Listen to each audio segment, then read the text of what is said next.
Duncan Visa visits his physician for a routine examination as he approaches his 50th birthday. Although he is in very good health, it is easy to see the metal pieces in his body and the scars on his skin. With the exception of Duncan's smoking habit, the doctor's brief backdoor health check reveals no problems. The Black Kaiser, a notorious assassin, is a man of his word. He works for Damocles, a firm that donates $200,000 to an unidentified recipient and retires all of its assassins at the age of 50. According to Duncan's personal accountant, he will receive his $8 million pension from Damocles on his 50th birthday and in 14 days. In the meantime, we meet Michael Green, another assassin who is set to retire. Michael is enjoying himself immensely, in contrast to Duncan. He's celebrating his retirement with Cindy, a stunning woman, while trying out enough drugs to make a chemist sick. "The real fun's about to begin," Cindy said, and he's almost done using his last defense option. At that moment, a sniper unexpectedly shoots Mr. Green. To assassinate him, a team of skilled assassins has been dispatched, comprising Fundo, Hilda, Carl, Alex, and Cindy. As Mr. Green's last breath runs out, the crew completes the task and departs the site. Vivian, a fellow assassin who now mostly serves as a manager, meets with Duncan during Michael's burial to arrange assignments for the murderers working for Damocles. Vivian informs Duncan that a revenge operation aimed at Michael's killers is the final task their master has given him before he retires. But rather than the assassin squad, Vivian identifies a Mexican assassin who lives in Belarus as the murderer. Vivian promises Duncan a $1 million payout for this last task in order to encourage him. However, Duncan simply takes the paperwork and walks out of the restaurant without saying anything. Duncan goes back to Triple Oak, Montana, where he lives. He approaches Vivian after receiving several messages on the Damocles private network. Vivian raises her offer to $2 million, with half due up front and the remaining amount due after the job is completed. Duncan instructs Vivian to upload the required data onto the Damocles server, despite his continued hesitancy to take the position. After that, Vivian meets with Mr. Blute, the boss, to obtain the required approval to send the funds. It turns out that Mr. Blood intends to sell the business, and in order to increase its worth, he has been murdering retiring assassins in order to get their retirement money under a provision in their contracts. And he has no plans to pay them out. Vivian suggests that her boss simply pay Duncan's pension in accordance with the contract and stay out of trouble. In the meantime, Duncan has been surreptitiously investigating everything related to his target. He travels to Belarus to finish the mission without alerting Vivian after obtaining sufficient information. He goes to his target's hotel and poses as a maintenance worker, feigning to mend a door. He intentionally creates a lot of noise to annoy the Mexican man who is fixated on his legs. Duncan's strategy succeeds, and he takes advantage of the opportunity to affix his target to the wall. He finds a file containing information about himself after battling a few Mexican goons, and he soon discovers the mission was a setup to have him killed. In an attempt to find out who is behind the plot, he reaches for an electric drill and questions the Mexican hitman, but the fit man is clueless. Duncan takes a picture of his target's body after he kills them. After receiving the $1 million down payment, he phones Vivian and informs her that he would accept the position. Duncan gives Vivian a picture of the target's body right away and requests full payment within a day. Furious, Vivian begs her boss to promptly give Duncan the entire sum and his pension, threatening that the Black Kaiser won't just stand by and would probably pursue them. The boss agrees to pay the remaining $1 million but declines to grant Duncan his pension because he fears that he would turn against them. When Duncan returns home after finishing his mission, he is plagued by flashbacks to a violent mission from his past. He observes Camille, a new neighbor who recently moved into the house next to his, as he goes about his everyday business. Camille and Duncan frequently cross paths at the local eateries and convenience store.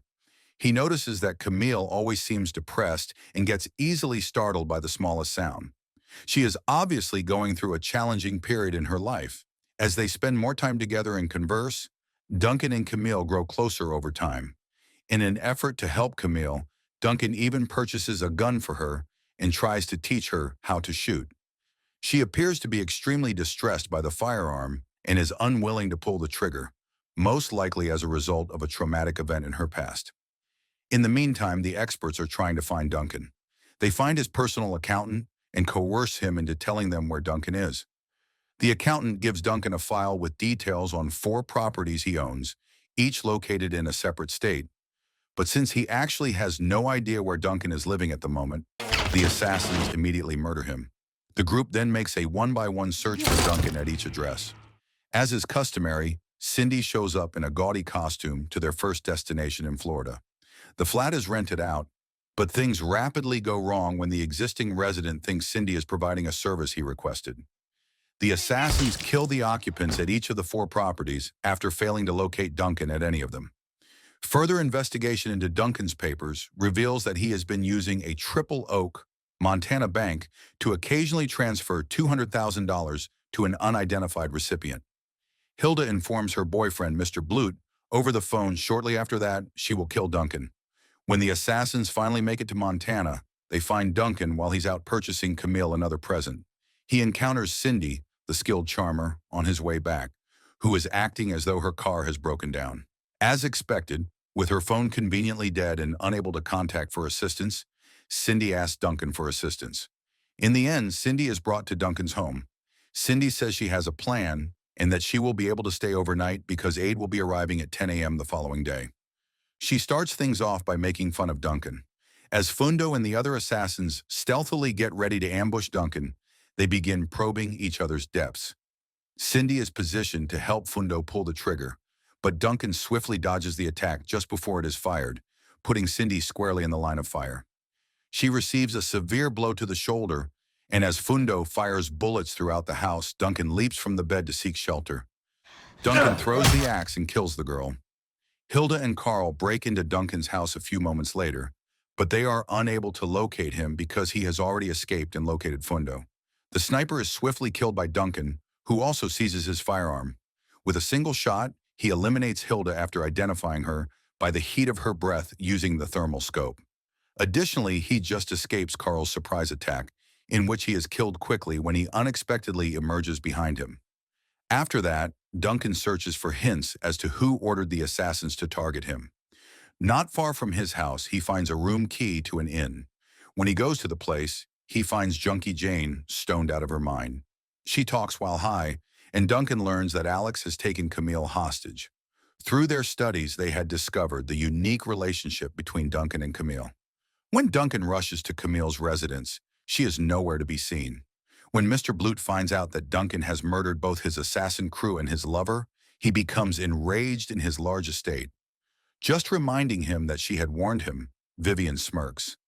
He continues to reject her suggestion that he should just give Duncan his pension and quit playing games with him. Duncan makes the decision to enlist the aid of Porter, a former assassin and buddy. He feels the elderly man is aware of Mr. Blut's thought process. Porter explains that Blut intends to kill Duncan before he can retire when Duncan tells him about the issue. Additionally, he thinks that Blut's enormous mansion is where Camille is being imprisoned. Nevertheless, Porter betrays Duncan by drugging him into unconsciousness as he prepares to go. Porter had covertly joined up with Mr. Blut to obtain a payment for turning Duncan in. Shortly after, Duncan awakens in the shackled basement cell of Mr. Blut. Duncan's birthday is in 4 days, and Blut intends to torture him before killing him on that day. In an attempt to mentally torture him, Mr. Blut shows him images of Camille. Junkie Jane has kept Camille in a out, disoriented state. Part of the blade of Blute's favored thin knife breaks off on a metal piece that has been placed within Duncan on the 3rd day when he is stabbing him. Mr. Blute, enraged, stabs Duncan in the left eye and cuts his face. Overnight, bathed in his own blood, Duncan uses the broken piece of the knife to release his bonds.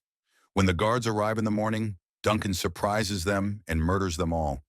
When Mr. Blut shows up, Duncan turns off the electricity and takes advantage of the darkness to murder as many guards as he can. Duncan battles his way out and defeats any guard who attempts to stop Mr. Blute as he flees. Weak and injured, Duncan goes to see his trusted friend Jasmine, a gun dealer. She provides him with some cutting-edge weapons and aids in his recovery. When he feels better, Duncan gives Vivian a call and offers to exchange Camille for himself. Although Vivian consents, she and Mr. Blute want to deceive him. After setting up his HMG and making another call to Vivian, Duncan goes to an abandoned warehouse. The following morning, he sets up a meeting at a train station, But unlike the last time, he doesn't abruptly end the call or delete his SIM card. Consequently, Vivian finds him and arrives with a gang of armed men, including Alex.